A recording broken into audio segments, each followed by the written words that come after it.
Assalamualaikum warahmatullahi wabarakatuh. Halo teman-teman, khususnya ibu-ibu dimanapun berada. Terima kasih sudah kita berjumpa kembali di tutorial Bang Ui dalam Ui Phonics. Kali ini tutorial saya adalah bagaimana kita memasang keran pada wastafel dapur.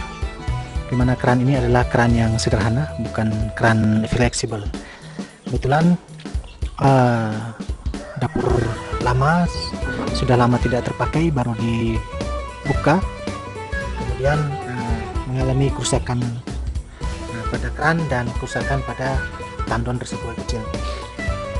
Oleh karena itu saya akan mencoba untuk memperbaiki dengan beberapa peralatan yang sederhana. Yang pertama peralatannya adalah keran. Saya ambil keran yang setengah dim. Saya tidak memakai keran yang fleksibel karena nanti saya akan jelaskan kenapa saya tidak memakai keran fleksibel. Kedua adalah soket berat dalam setengah dim, kemudian oversock setengah dim ke 1, kemudian berat luar 1 dim, kemudian ini fitting shock 1 dim untuk tandon, kemudian ring 1 dim, kemudian peralatan bahan yang lain PVC lem, dan peralatan yang saya pakai pemukul, kemudian hammer, kemudian obeng, serta pipa PVC 1 dim dan pipa PVC setengah dim. Oke, peralatan ini akan saya jelaskan tentang yang saya siapkan tentang bagaimana perbaikannya. Oke, kita lanjut pada tahapan dalam menyelesaikan pekerjaan pemasangan keran wastafel serta persiapan tandon kecil. Langkah pertama yang harus kita kerjakan adalah membersihkan jalur dari keran tersebut. Kebetulan ini karena dapur lama, jadi jalurnya harus saya bersihkan. Yang berasal dari tandonnya dulu dipasang dari luar masuk ke dalam ruangan. Nah, kebetulan masih menggunakan triplex. Jadi bagi teman-teman yang sudah menggunakan tembok, silakan lubangi temboknya dan naikkan pipa itu menuju ke tandon. Alat yang harus disiapkan ini, teman-teman. Kalau pakai tembok juga dengan bor tembok. Ya, kita pukul perlahan untuk membersihkan jalurnya. Oke, teman-teman, khususnya ibu-ibu, mari perhatikan bapak-bapak penjelasan singkat saya ini. Cara logika kita di dalam menentukan komponen-komponen yang akan kita pasang menuju ke pembuangan akhir dari keran, dari tandon menuju ke keran. Yang pertama ini adalah kita tentukan keran apa yang kita pakai, diameter keran yang akan menjadi ini kita. Ada yang keran, ini keran biasa ya. Kalau untuk keran wastafel air itu keran fleksibel yang lempungan itu, saya tidak memilih itu karena tekanan yang saya pakai tandon kecil. Ya, kita tentukan dulu. Ya, keluarnya ini adalah drat setengah dim. Ya. Oke. Nah, setelah keluar dari drat setengah dim, saya butuh drat dalam setengah dim dan drat luar polos. Drat dalam setengah dim dan drat polos. Oke. Untuk saya sambungkan di sini. Ya, sudah. Ini yang kedua ya. Keran besi setengah dim, keran PVC, drat dalam setengah dim. Sudah. Oke. Selanjutnya untuk menyambung masuk ke dalam ini adalah pipa. Silahkan pilih ukuran berapa saja, terserah. Maksudnya panjangnya disesuaikan dengan panjang tebalnya tembok. Ya teman-teman, menuju keluar. Nah, dari pipa ini ada tikungan dari setengah dim menuju ke 1 dim. Nah, di sini teman-teman bisa menentukan, bisa setengah dim menuju 3/4, bisa setengah menuju 1/4, bisa setengah menuju 5/8 dan seterusnya, tergantung dari pembuang yang teman-teman dapatkan dari sini. Ya. Saya pilih kenapa dari setengah ke 1 dim, karena saya akan menyambungkan dengan pipa 1 dim sebagai penyambung.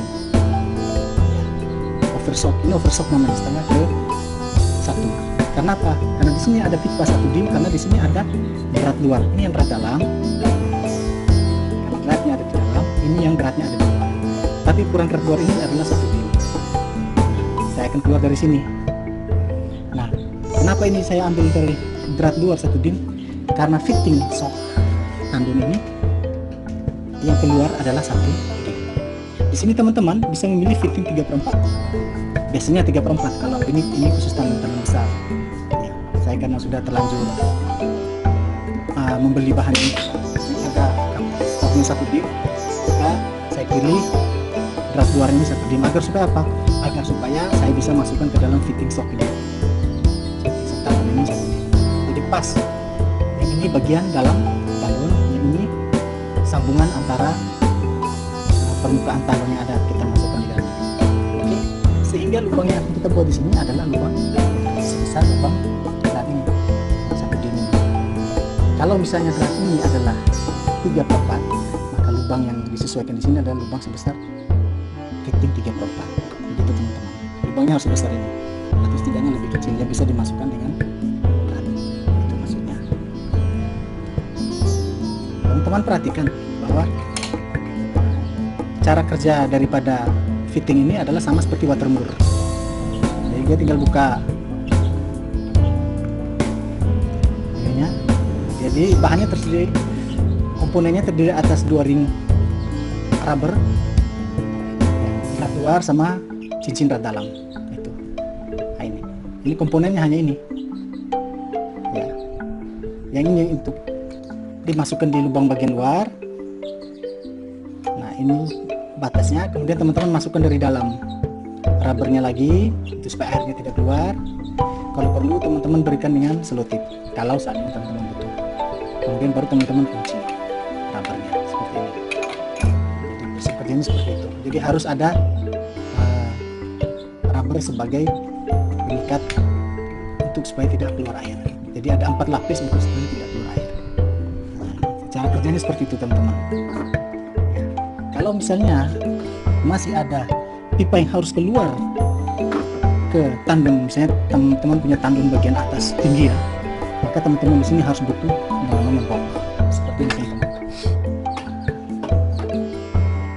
untuk naik ke atas pipa bagian atas tandon. Kalau seandainya tandon itu ada 1-2 meter di atas permukaan luar, seperti saja.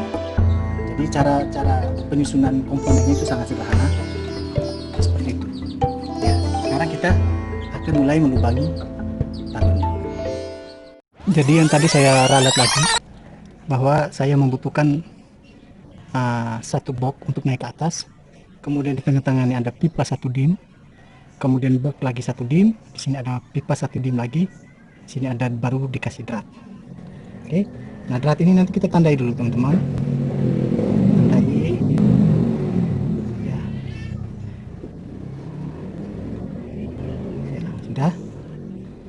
Baru kita angkat dulu pipanya, angkat dulu tandon. Jadi tandonnya tergantung teman-teman. Kalau saya pakai ember kecil, ember besar, bukan tandon ya, yang kurang lebih diameternya 70 cm. Kalau teman-teman mau pakai tandon besar reservoir, minimal 450 liter atau 600 liter. Kalau saya pakai yang di bawah 450, jadi kecil saja ya. Makanya karena volumenya kecil, maka saya membutuhkan batu bata. Batu bata untuk apa? Untuk menaikkan posisi keluarnya air ini. Kalau saya memakai posisi yang di bawah lurus keluar air, maka tekanannya akan jauh berkurang dibanding dengan saya memakai batu bata untuk meninggikan muka air saja teman-teman. Karena reservoir yang saya pakai ini adalah reservoir ukurannya kecil ya. Ini hanya sebagai contoh saja. Kalau teman-teman memakai reservoir besar lebih bagus lagi. Oke.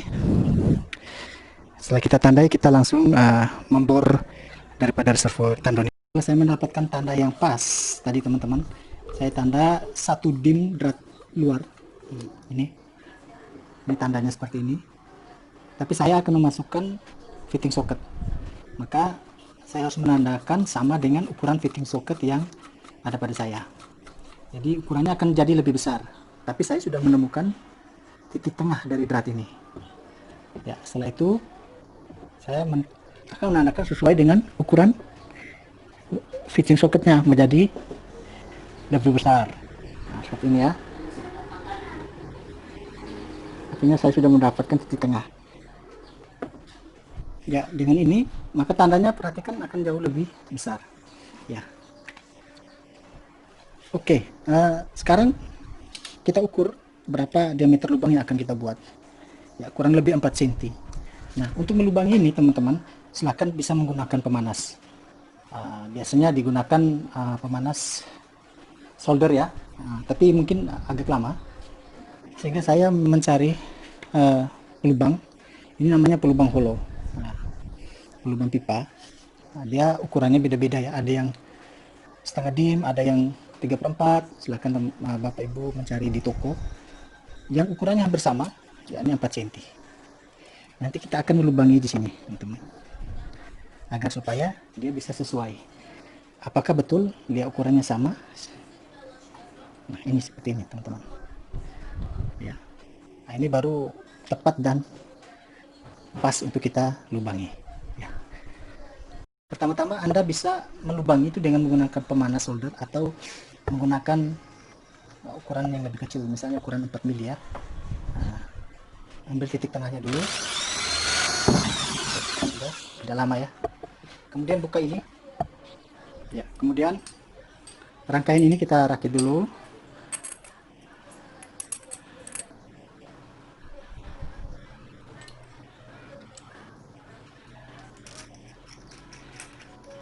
Sampai benar-benar pas dikunci. Ya. Jadinya seperti ini. Kita buka.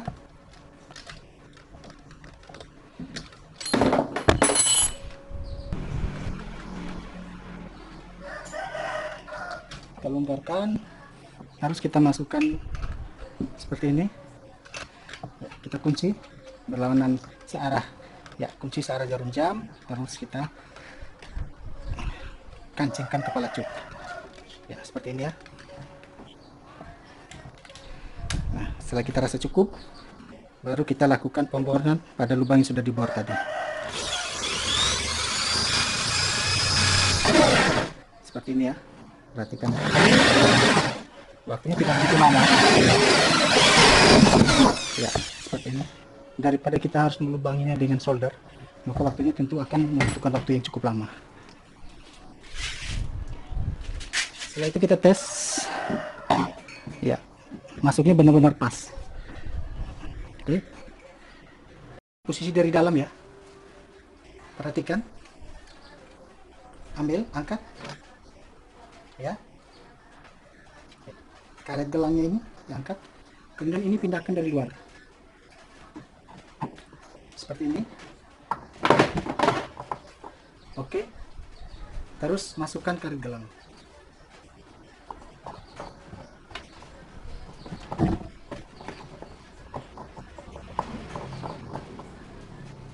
Ya, sudah, baru terakhir masukkan ini.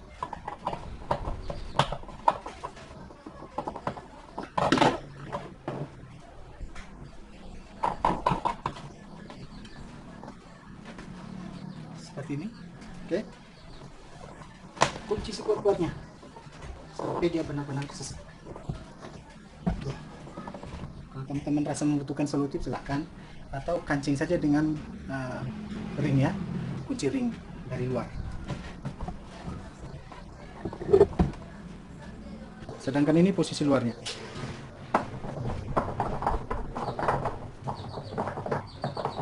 Sekali lagi, bagian ini kancing dengan kunci ring kalau teman-teman merasa bahwa kurang kuat. Ya, seperti ini ya. Karet luar satu dan bagian dalam karet dalam satu. Nah, ini tinggal kita masukkan penyambung. Ya, sudah jadi. Tinggal kita pasang di struktur yang tadi. Jadinya seperti ini ya. Kita masukkan, ya, rapatkan sehingga sudutnya betul-betul. Nanti baru kita lem, tapi kita uji coba dulu dengan air. Tikung seperti ini turun. Ini membantu sekali lagi untuk meninggikan muka air saja.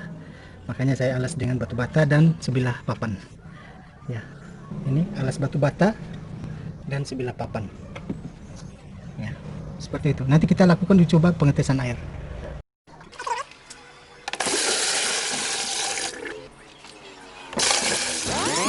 Kita seluruh dia ya, seperti ini ya, dililit. Nah, kemudian yang di bagian bawah biasanya sering terlepas ya teman-teman, maka cukup tambahkan dengan ring. Nah, sesuaikan dengan ukuran diameter dari bawah pembuangannya. Ring ini ya, ring besi ya. Pertama-tama kita buka dulu seperti ini, kemudian kita masukkan ring. Ini mungkin longgar ya, saya cari ring yang pas. Ini terlalu sesak ya, masukkan ring seperti ini. Oke ya. Kemudian letakkan lagi ke dalam ini.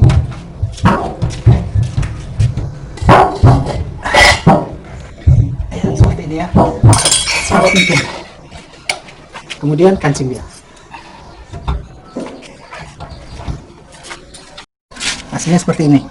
Jadi kita tidak mengalami kesulitan lagi di ketika ininya terjatuh atau longgar karena sudah dipasang ring. Jangan lupa cek pengencangan di bagian bawah. Usahakan di wastafel itu selalu kencang supaya air ini tidak menetes. Ya, mungkin itu saja teman-teman yang bisa saya sampaikan. Mohon maaf bila ada kekurangan dari saya. Jangan lupa subscribe, like, dan komentarnya. Dengan video-video, semoga ada video-video yang lanjutan yang bisa saya kerjakan. Terima kasih. Bye.